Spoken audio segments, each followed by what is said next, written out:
ഒരു ജനാധിപത്യ സംവിധാനത്തിൻ്റെ നാലാം തൂൺ അഥവാ ഫോർത്ത് എസ്റ്റേറ്റ് എന്ന് പറയുന്നത് മാധ്യമങ്ങൾ ആണ്. പത്രസ്വാതന്ത്ര്യം അല്ലെങ്കിൽ മാധ്യമ സ്വാതന്ത്ര്യം എത്രത്തോളം ശക്തമാണോ അത്രത്തോളം ആ ജനാധിപത്യം സുതാര്യമായിരിക്കും എന്നതാണ് വസ്തുത. ഭരണകൂടത്തിൻ്റെ വീഴ്ചകളും അഴിമതികളും ജനമധ്യത്തിൽ കൊണ്ടുവരാൻ സ്വതന്ത്രമായ മാധ്യമപ്രവർത്തനം അത്യാവശ്യമാണ്. സർക്കാരിൻ്റെ നയങ്ങളെക്കുറിച്ചും അത് ജനങ്ങളെ എങ്ങനെ ബാധിക്കുന്നു എന്നതിനെക്കുറിച്ചും വ്യക്തമായ ചിത്രം നൽകാൻ സ്വതന്ത്ര മാധ്യമപ്രവർത്തനം അത്യാവശ്യമാണ്. വിയോജിക്കാനുള്ള അവകാശവും വ്യത്യസ്തമായ കാഴ്ചപ്പാടും സമൂഹത്തിൽ ചർച്ച ചെയ്യപ്പെടണമെങ്കിൽ മാധ്യമ സ്വാതന്ത്ര്യം വളരെ അനിവാര്യമാണ്. ഇന്ത്യൻ ഭരണഘടനയുടെ ആർട്ടിക്കിൾ 19 1A പ്രകാരം പത്രസ്വാതന്ത്ര്യം മൗലികാവകാശവുമാണ്. എന്നിട്ടും വേൾഡ് പ്രസ് ഫ്രീഡം ഇൻഡെക്സ് അല്ലെങ്കിൽ ആഗോള സൂചിക പ്രകാരം, പത്രസ്വാതന്ത്ര്യത്തിൻ്റെ ആഗോള സൂചിക പ്രകാരം ഇന്ത്യയിലെ പത്രസ്വാതന്ത്ര്യത്തിൻ്റെ നില വളരെ മോശമാണ്, ഒട്ടും മെച്ചപ്പെട്ടതല്ല. അത് ഓരോ ദിവസം ചെല്ലുന്തോറും താഴോട്ട് പോയിക്കൊണ്ടിരിക്കുകയാണ്. ഒരുപിടി കാരണങ്ങളുണ്ട് ഈ പത്രസ്വാതന്ത്ര്യത്തിൻ്റെ സൂചിക താഴോട്ട് പോകാനായിട്ട്. ജനാധിപത്യം ശരിയായ രീതിയിൽ ഇല്ല എന്നുള്ളത് തന്നെ, അതായത് പത്രസ്വാതന്ത്ര്യം അനുവദിച്ചു കൊടുക്കുന്നില്ല. ഒരുപിടി രാഷ്ട്രീയ കക്ഷികളുടെ ഗുണ്ടാ സ്വഭാവം, മേക്കോയ്മ കാരണം പത്രസ്വാതന്ത്ര്യം, മാധ്യമപ്രവർത്തകർക്ക് സ്വാതന്ത്ര്യം ഇല്ലാതിരിക്കുന്നു. അനുദിനം അത് താഴോട്ട് പോയിക്കൊണ്ടിരിക്കുകയാണ്. മാധ്യമപ്രവർത്തകർക്ക് സത്യസന്ധമായി റിപ്പോർട്ട് ചെയ്യുന്ന മാധ്യമപ്രവർത്തകരെ, അല്ലെങ്കിൽ സത്യസന്ധമായി ഇൻ്റർവ്യൂ ചെയ്യുന്ന, അല്ലെങ്കിൽ എന്തെങ്കിലും ഭരണത്തിൻ്റെ സത്യസന്ധമായ ആവിഷ്കാരങ്ങളെല്ലാം തന്നെ ചോദ്യം ചെയ്യപ്പെടുകയും ആ മാധ്യമപ്രവർത്തകർക്ക് എതിരെ നിയമ നടപടികളായി മുന്നോട്ട് പോവുകയും പിന്നെ അതിൽ നിന്ന് അവർക്ക് രക്ഷപ്പെടാൻ യാതൊരു വക സാധ്യതയുമില്ലാത്ത രീതിയിൽ നിയമക്കുരുക്കിൽ അവർ ചെന്നുപെടുകയും ചെയ്യുന്നതുകൊണ്ട് തന്നെ മറ്റ് മാധ്യമപ്രവർത്തകരും സത്യസന്ധമായ ആവിഷ്കാരങ്ങൾക്കൊക്കെ സന്ദേഹിക്കുകയാണ്. അപ്പോൾ പത്രസ്വാതന്ത്ര്യം, മാധ്യമ സ്വാതന്ത്ര്യം അവിടെ തന്നെ ഇല്ലാതാവുകയാണ്. അതുമാത്രമല്ല, പിന്നെ ഈ കോർപ്പറേറ്റ് താല്പര്യങ്ങൾ മാധ്യമങ്ങളെ വല്ലാതെ സ്വാധീനിക്കുന്നുണ്ട്. അപ്പോൾ ഒരു പട്ടിണി മരണം സത്യസന്ധമാണ് എങ്കിൽ കൂടി പട്ടിണി മരണം റിപ്പോർട്ട് ചെയ്യുകയാണെങ്കിൽ, ഒരു റിപ്പോർട്ടർ കഷ്ടപ്പെട്ട് എവിടെന്നെങ്കിലും ആ വാർത്ത കൊടുക്കുകയാണെങ്കിൽ തന്നെ എഡിറ്റർ അത് പരസ്യപ്പെടുത്തില്ല. കാരണം അത് ഭരിക്കുന്ന കക്ഷികൾക്ക്, ഭരണകൂടത്തിന് നിലനിൽപ്പിന് തന്നെ വിഷയമാവും. അതുകൊണ്ട് തന്നെ അത് മൂടിവെക്കേണ്ടത് അവർ നിർബന്ധിതമാവുകയാണ് മൂടിവെക്കേണ്ടത്. പിന്നെ പേപ്പറിൻ്റെ സർക്കുലേഷനും ഒക്കെ ബാധിക്കും അത്. അതുകൊണ്ട് തന്നെ അവരുടെ നിലനിൽപ്പ് അവർ നോക്കുന്നു. അതുകൊണ്ട് അത്തരം വാർത്തകൾ സത്യസന്ധമായ, പട്ടിണി മരണം എന്നല്ല, സത്യസന്ധമായിട്ടുള്ള ഏത് അഴിമതിയാണെങ്കിലോ എന്താണെങ്കിലും അത് ഒരു മാധ്യമപ്രവർത്തകൻ വളരെ റിസ്കിൽ കൊണ്ടുവന്ന് കൊടുത്താൽ തന്നെ അത് പബ്ലിഷ് ചെയ്തോളണമെന്നില്ല. അപ്പോൾ ആ കോർപ്പറേറ്റ് താല്പര്യങ്ങൾക്ക് അവർ വഴിപ്പെടുകയാണ് ഉണ്ടാകുന്നത്. നിലനിൽപ്പാണല്ലോ, മാർക്കറ്റിംഗ് സർക്കുലേഷൻ ഉണ്ടെങ്കിലല്ലേ അവർക്കും നിലനിൽപ്പുള്ളൂ. അപ്പോൾ അത് ഒരു ഘടകമാണ്. പിന്നെ മാത്രമല്ല, ഡിജിറ്റൽ മാധ്യമങ്ങൾക്ക് മേലെ പുതിയ നിയന്ത്രണങ്ങളൊക്കെ ആയിട്ട് വന്നിട്ടുണ്ട്. അതൊക്കെ ഒരു തട്ടിപ്പും തരികിടയും നടത്താൻ വേണ്ടിയിട്ട് നിയമത്തിലിരിക്കുന്നവർ പാസ്സാക്കുന്ന നിയമങ്ങളാണല്ലോ. അതിനെതിരെ കോടതിയിലൊക്കെ പോവാം. പക്ഷേ നമ്മുടെ ഇന്ത്യൻ കോടതികളെന്ന് പറഞ്ഞാൽ അവിടുത്തെ ലീഗൽ പ്രൊസീജിയർ എന്ന് പറഞ്ഞെങ്കിൽ ലോങ് ഡ്രോൺ ബാറ്റിലാണ്.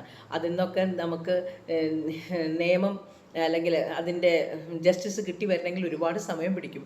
അപ്പോഴേക്കൊക്കെ ഇന്ത്യൻ ജനാധിപത്യം ബഹുദൂരം മുന്നോട്ട് പോയിട്ടുണ്ടാവും. ഒരുപടി നിഷ്കളങ്കരുടെ ജീവിതം ഹോമിക്കപ്പെട്ടിട്ടുണ്ടാവും. ഒരുപടി സത്യങ്ങൾ കുഴിച്ചു മൂടപ്പെട്ടിട്ടുണ്ടാവാം.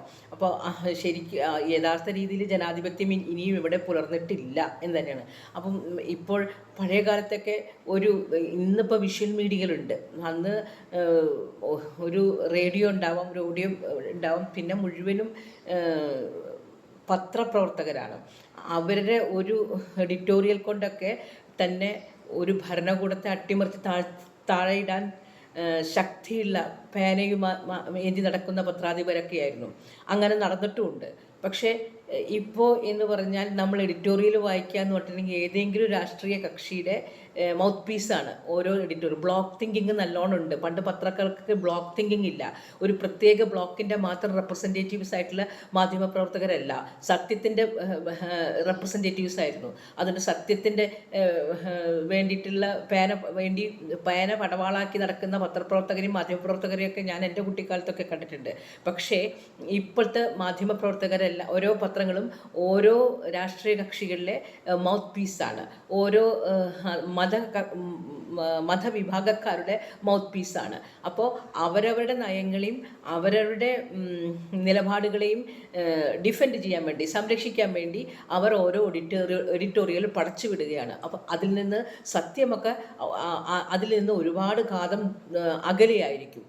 അതുകൊണ്ട് തന്നെ സത്യം പൊതുജനങ്ങൾക്ക് സത്യമേതാ മിഥ്യ ഏതാ എന്നുള്ളത് തിരിച്ചറിയാൻ പറ്റാത്ത രീതിയിൽ ആശയക്കുഴപ്പത്തിൽ ആവുകയും ചെയ്യും.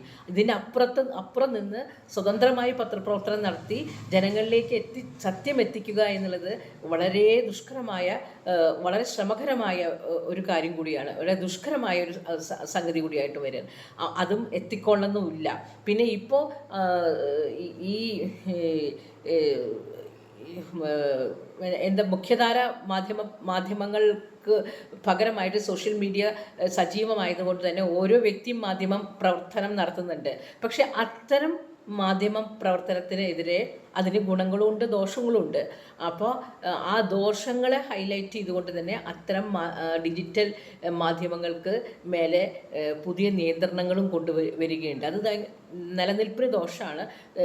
ഇത്തരം സംഗതികൾ നിൽക്കുകയാണെങ്കിൽ താങ്കളുടെ അല്ലെങ്കിൽ തങ്ങളുടെ തട്ടിപ്പും വെട്ടിപ്പും അഴിമതിയും ഒന്നും ബഹുദൂരം പോകില്ല എന്ന ഒരു ബോധ്യത്തിൽ അത്തരം മാധ്യമങ്ങൾക്ക് നേരെ വളരെയധികം നിയന്ത്രണങ്ങൾ കൊണ്ടുവരുന്നുണ്ട്. അത് എത്ര പഴുതടച്ചാലും സത്യത്തിൻ്റെ മുഖം അങ്ങനെ അങ്ങോട്ട് മറച്ചു പിടിക്കാനൊന്നും പറ്റില്ല. അപ്പോൾ അത് ഒരു ജനാധിപത്യ സംവിധാനത്തിന് ഭൂഷണവുമല്ല. ഈ മാധ്യമങ്ങൾക്ക് നേരെയുള്ള കടന്നുകയറ്റും അവർക്ക് പൂച്ചവിലങ്ങ് ഇടുന്നതൊന്നും ഒരു മാധ്യമ നമ്മുടെ ഇത് ഈ ഒരു ജനാധിപത്യ വ്യവസ്ഥിതിയിൽ അല്ലെങ്കിൽ ജനാധിപത്യ രീതിക്ക് ഭൂഷണമല്ലാത്തൊരു സംഗതിയാണ്. അപ്പോൾ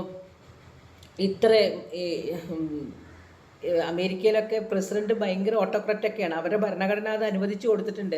അവരുടെ നാട്ടിൽ ഓരോരുത്തരുടെ കയ്യിലും തോക്ക് വെക്കാനായിട്ടുള്ള അനുമതി അവർക്കുണ്ടല്ലോ. കാരണം അത് പരസ്പരം വെടിവെക്കാനുള്ളതല്ല. ഭരണകൂടം വഴിതെറ്റി പോകുന്നുണ്ടെങ്കിൽ, ഭരണകൂടം നമുക്കെതിരെ തിരിയുന്നുണ്ടെങ്കിൽ അവരെ അവസാനിപ്പിക്കാൻ, അതിനെ സ്റ്റോപ്പ് ചെയ്യാൻ വേണ്ടിയിട്ടാണ് നിങ്ങൾക്ക് തോക്ക് എന്താ എന്ന് അവരുടെ ഭരണഘടനയിൽ തന്നെ പറഞ്ഞിട്ടുണ്ട്. അത് പ്രകാരം അവരുടെ കയ്യിലൊക്കെ എല്ലാവരുടെ കയ്യിലും തോക്കുമുണ്ട്. പക്ഷെ അത്രയും സ്വാതന്ത്ര്യമാണ് അവിടെ കൊടുത്തിരിക്കുന്നത്. അതുകൊണ്ട് ഓരോ പൗരനും അവിടെ വിജിലൻറ്റുമാണ്. ഓരോ പൗരനും മാധ്യമപ്രവർത്തകൻ തന്നെയാണ്. കാരണം ഇങ്ങനെ ഒരു യുദ്ധം നടന്നിട്ട് അമേരിക്കയ്ക്കെതിരെ തിരുവാക്കി എതിർവായില്ല എന്ന രീതിയിൽ ഒരാളും ഒന്നും പറയാൻ കൂട്ടാക്കുന്നില്ല. യുദ്ധം ഇങ്ങനെ നീണ്ടു പോകണം. ഭയപ്പാടോടെ നമ്മളെല്ലാം ലോകം മുഴുവൻ ഉറ്റുനോക്കുമ്പോഴും അമേരിക്കയ്ക്കെതിരെ ശബ്ദമുയർത്തി പറയാനായിട്ട്, നിലപാട് എടുക്കാനായിട്ട് ആരും തന്നെ തയ്യാറാവുന്നില്ല. ഇപ്പോൾ ബ്രസീലിയൻ പ്രസിഡന്റ് പറഞ്ഞു, ഇപ്പോൾ 1-2 ആൾക്കാർ പറഞ്ഞു. എന്നാൽ ഈ ലോകത്തിന് മുഴുവൻ വേണ്ടിയിട്ട് ട്രംപിൻ്റെ ജനത തന്നെ ട്രംപിനെതിരെ പുറത്തേക്ക് ഇറങ്ങി. ഇറാൻ്റെ ഭരണത്തെ ഇപ്പോൾ അട്ടിമറിക്കുമെന്ന് ട്രംപ് വിളിച്ചു പറയുമ്പോൾ തൻ്റെ ഭരണം ഞങ്ങൾക്ക് വേണ്ട, താൻ രാജാവല്ല, താൻ ഞങ്ങളാണ് അധികാരികൾ, ഞങ്ങൾ പറയും ഈ യുദ്ധം വേണ്ട എന്ന് പറഞ്ഞ് 90 ലക്ഷത്തോളം ആൾക്കാർ അവിടെ പുറത്തേക്ക് ഇറങ്ങി. അത് അവരുടെ ഭരണഘടനയുടെ മിടുക്കുവാണ്, അവരുടെ ജനാധിപത്യത്തിൻ്റെ മിടുക്കുവാണ്. അവിടെ കള്ളത്തരങ്ങൾ ചെയ്തിട്ട് എപ്സ്റ്റീൻ ഫയൽ തന്നെ പൂഴ്ത്തിവെക്കാൻ ശ്രമിച്ചു. ട്രംപ് ഭരണത്തിലില്ലാത്ത സമയത്ത് പൂഴ്ത്തിവെക്കാൻ ശ്രമിച്ചു. പക്ഷെ ഭരണത്തിലിരുന്ന് പ്രസിഡൻ്റായിട്ട് ഇരിക്കുമ്പോൾ പോലും ചില എഡിറ്റിംഗ് ഒക്കെ നടന്ന് ഓൾട്ടറേഷൻസ് ഒക്കെ എഡിറ്റ് ചെയ്ത്, ഓൾട്ടറേഷൻസ് ഇല്ല, പേരുകളൊക്കെ ഹൈഡ് ചെയ്തിട്ടാണെങ്കിലും അത് പുറത്ത് വിട്ടത് ട്രംപും കൂടി ഉൾപ്പെട്ട സംഗതി പുറത്ത് വിട്ടത് ഇന്ത്യയിലാണെങ്കിൽ നമുക്ക് സങ്കല്പിക്കാൻ പറ്റില്ല. അവിടെ ട്രംപ് പ്രസിഡന്റ് ആയിരിക്കുമ്പോൾ തന്നെ അത് പുറത്ത് വിടേണ്ടി വന്നു എന്നുള്ളതും അവിടുത്തെ ജനാധിപത്യത്തിൻ്റെ ഔന്നിത്യം തന്നെയാണ്. അപ്പോൾ അവിടെ നിന്നുകൊണ്ട് തന്നെ അവർ ഈ ആയുധക്കച്ചവടം, മേക്ക് അമേരിക്ക ഗ്രേറ്റ് അഗെയിൻ എന്നുള്ളൊരു ഉദ്ദേശത്തിൽ അദ്ദേഹം ചെയ്തു കൂട്ടുന്ന കോമാളിത്തരങ്ങളാണ്. അതിനെതിരെ അവിടുത്തെ ജനത തന്നെ മറ്റ് ലോകത്തിലുള്ള എല്ലാ ജനതകൾക്കും വേണ്ടി സംസാരിക്കേണ്ടതായിട്ട് വന്നു. ഇപ്പോൾ കഴിഞ്ഞ ദിവസം പിണറായി വിജയൻ്റെ ഒരു സംഗതിയാണ് ഇപ്പം എന്നെ കൊണ്ട് ഇത് പറയിപ്പിച്ചത്. അദ്ദേഹം ചില ചോദ്യങ്ങൾക്ക് ഉത്തരം പറയുകയും ചില ചോദ്യങ്ങൾക്ക് ഉത്തരം പറയാതിരിക്കുകയും ചെയ്യുകയാണ്. ആ ഉത്തരം പറയാതിരിക്കുമ്പോൾ അദ്ദേഹം പറയുന്ന അത് ഒരു മാധ്യമപ്രവർത്തകൻ മാത്രം എഴുന്നേറ്റ് നിന്ന് അദ്ദേഹത്തോട് പറയുന്നുണ്ട്, ഇത് മോശമായി CMA. എനിക്ക് വളരെ സന്തോഷം തോന്നി. കാരണം അത് അഭിപ്രായ സ്വാതന്ത്ര്യമാണല്ലോ. അല്ലെങ്കിൽ ഈ കോലും കൊണ്ട് പിടിച്ചിങ്ങനെ നടക്കാൻ 4 ആട്ടാട്ടുമ്പോൾ ഓടിപ്പോകുക, സുരേഷ് ഗോപി വന്ന് ഇങ്ങനെ എന്നൊക്കെ പിടിച്ച് നോക്കി കാണിച്ച് കണ്ണുരുട്ടി ഇങ്ങനെയൊക്കെ കാണിക്കുന്ന ഒരു മാധ്യമപ്രവർത്തകരോട് എന്താ അവരൊക്കെ കരുതുന്നതെന്ന് അറിയില്ല. അത് അവരുടെ ധർമ്മമാണല്ലോ. അത് നമ്മുടെ ധർമ്മമാണ്. അറിയാനുള്ളത് നമ്മുടെ ജനങ്ങളിലാവുക, ജനങ്ങൾക്ക് വേണ്ടിയിട്ടാണ് അവിടെ വേണ്ട എന്നൊക്കെ പറഞ്ഞ് ഇദ്ദേഹം ഈ മൺചിത്രത്താഴിലെ ഇത് കയറിയ പോലത്തെ വേഷം കെട്ടൊക്കെ അവിടെ കാണിക്കുന്നത് കണ്ടു. അതേ ഭാഷ തന്നെയാണ് ഇപ്പോൾ പിണറായി വിജയനും. പക്ഷെ കുറച്ചും കൂടി മാന്യമായി അദ്ദേഹം പോയ ആൾ തിരിച്ചു വന്ന് മാന്യമായി മറുപടി പറഞ്ഞു പോയി. പക്ഷെ പണ്ട് ഇങ്ങനെയൊന്നും അല്ലായിരുന്നു, കടക്ക് പുറത്ത് എന്നൊക്കെയായിരുന്നു പറയുന്നത്.